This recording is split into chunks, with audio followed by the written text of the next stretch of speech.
Bem, essa é uma pergunta difícil, com uma resposta, se quisermos, pouco evidente, mas eu diria que o tecido empresarial de Coimbra tem características que são comuns a todo o tecido empresarial português,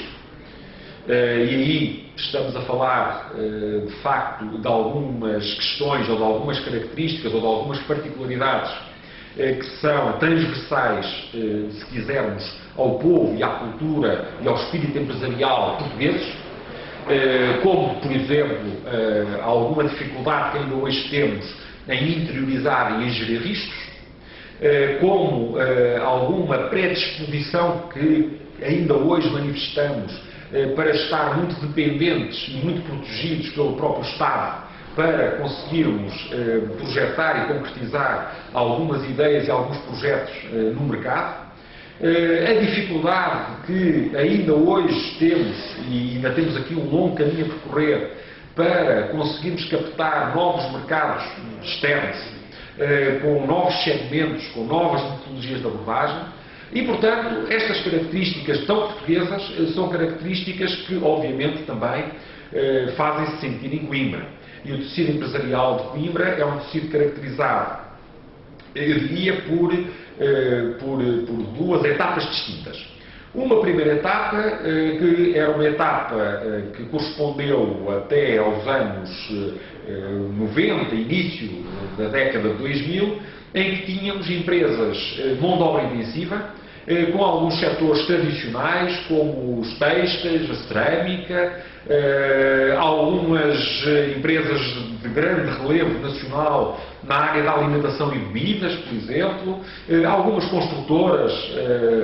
também, já pelo menos com algum peso regional, e que algumas delas chegaram a ter algum impacto nacional. Mas eram empresas basicamente de mão de obra intensiva e que trabalhavam muito para o mercado doméstico, e numa altura em que a produtividade e esta proximidade, como hoje assistimos, entre o meio empresarial e as universidades, ainda estava, obviamente, muito mais distante daquilo que é hoje. Entretanto, como sabemos, o tecido empresarial alterou-se profundamente nos últimos 10, 15 anos. Estas empresas, algumas delas, acabaram por desaparecer, acabaram por não conseguir antecipar tendências, acabaram por não conseguir prosseguir a sua missão para outros mercados e foram gradualmente substituídas por outras empresas, aqui em Coimbra também, muito mais focadas, diria, como empresas de base tecnológica. Grande parte delas que saíram, foram spin-off da Universidade de Coimbra, que passaram pela incubadora do Instituto Pedro Nunes. A ISA é um desses exemplos. São empresas que concebem soluções e, acima de tudo, concebem conhecimento e exportam conhecimento. São empresas que já não têm a mão de obra como uma variável crítica de sucesso, no sentido de mão de obra em termos de quantitativos. A mão de obra continua a ser extraordinariamente importante, mas mais de uma perspectiva qualitativa. Quem são as pessoas que temos ao nível da qualidade que transportam, das competências que têm, do conhecimento que acrescentam essas competências e da capacidade que têm de produzir valor a partir desta simbiose toda entre a competência, o conhecimento e o desenvolvimento tecnológico, como eu já referi há pouco. Mas o que é verdade é que, tal como a ISA, a Critical Software, por exemplo, e muitas outras empresas que nos últimos 10, 15 anos têm vindo, de facto, a partir de Coimbra, a conquistar novos mercados, novos segmentos, empresas hoje, eu diria, completamente globalizadas, com atividade nos 5 continentes, e isto tudo com conhecimento português, com formação portuguesa, com arte portuguesa, para conseguir criar de uma forma inovadora, de facto, soluções muito competitivas em qualquer mercado. E, portanto, uma boa característica do tecido empresarial de Coimbra é que conseguiu autorrejuvenescer-se na medida em que conseguiu criar novas oportunidades para atrair e fixar talentos formados nesta cidade e conseguiu conquistar a partir daqui um espaço que é seu, por mérito, e conseguiu conquistar novos mercados em todo o mundo. Esta é claramente uma característica que me parece muito interessante que não é tão comum assim por esse país fora e que aqui em Coimbra tem vindo a dar frutos, e estou convencido, vai dar frutos no futuro. Uma característica menos positiva, se quiser, é ainda algum conservadorismo, num sentido, se quiser, tradicional do termo, em que, por vezes, continuamos a sentir em Coimbra alguma indecisão, alguma excessiva ponderação, que não tem a ver especificamente com os clima adverso que hoje vivemos, o enquadramento mais negativo que hoje vivemos, mas, de facto, o empresário tipo em Coimbra é, desde sempre, um empresário que tem alguma dificuldade em chegar-se à frente, no sentido em que tem alguma dificuldade em dar o passo para conseguir concretizar um projeto diferente, para conseguir ser um bocadinho mais saudavelmente ambicioso, um bocadinho mais atrevido na perspectiva empresarial, um bocadinho mais audaz, e por vezes nós sabemos bem que estas boas ideias, quando surgem e quando nós temos que transportá-las para o mercado, precisam de uma dose de coragem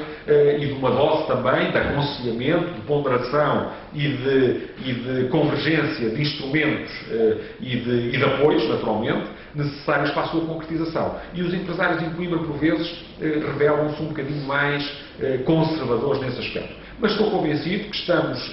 a fazer o nosso caminho, que estamos a continuar a refundar o nosso tecido empresarial e dentro dos próximos 5, 10 anos vamos ter em Coimbra uma atividade predominantemente exportadora, uma zona caracterizada por produtos e serviços de grande sofisticação e com alto valor acrescentado, e acredito sinceramente que vamos conseguir criar mais postos de trabalho, que vamos conseguir gerar mais riqueza e que vamos conseguir aqui em Coimbra também potenciar melhores condições de vida para todos os que aqui estão e para todos aqueles que vamos atrair a Coimbra nos próximos anos, porque isso também é muito importante para toda a zona da cidade e não só, toda a zona da região envolvente onde estamos.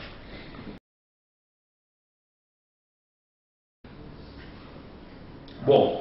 quando nós olhamos para o mundo que há de vir, obviamente, desde logo, temos uma dose de incerteza que não podemos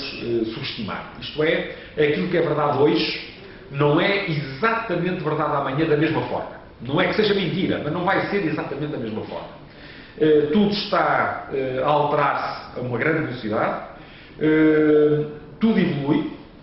e aquilo que é verdade é que há determinadas tendências que, de facto, nós hoje temos como incontornáveis. Uma delas é o envelhecimento da população.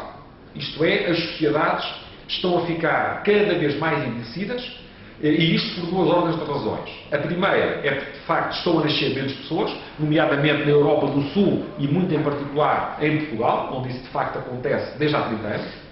E, por outro lado, as pessoas vivem até mais tarde e vivem com melhor saúde até mais tarde. Portanto, tudo aquilo que está associado a uma faixa, uma sociedade mais envelhecida e que ainda por cima, até mais tarde, vai viver de uma forma muito mais, se quiser, produtiva, no sentido de que as pessoas vão continuar a ter os seus interesses, vão continuar a querer criar os seus centros de facto de cultura, no sentido de que têm de facto que ter e têm capacidade para aprender, para ensinar, para viver, para interagir com tudo o que as envolve. Eu estou convencido que tudo aquilo que estiver associado ao facto de termos pessoas mais velhas, mas com boas capacidades, até mais tarde, vai exigir de nós uma resposta adequada em termos também de negócio e em termos de visão empresarial. Portanto, para responder objetivamente à sua questão, tudo aquilo que está relacionado com saúde, bem-estar, qualidade de vida, e aqui estou a inserir, por exemplo, a otimização dos recursos escassos que temos à nossa disposição, como, por exemplo, a vertente da energia, a vertente das chamadas commodities, como, por exemplo, a própria água, a vertente das próprias matérias-primas, como o petróleo e o gás, a otimização, o racionamento, no sentido inteligente do termo, que tudo isto implica. O facto de termos que preocupar-nos de uma forma simples e funcional e eficaz com a nossa saúde e com aquilo que a ela está associado. Com o facto também de termos que criar nas sociedades as características e as funcionalidades e os instrumentos para que todas as populações vivam de uma forma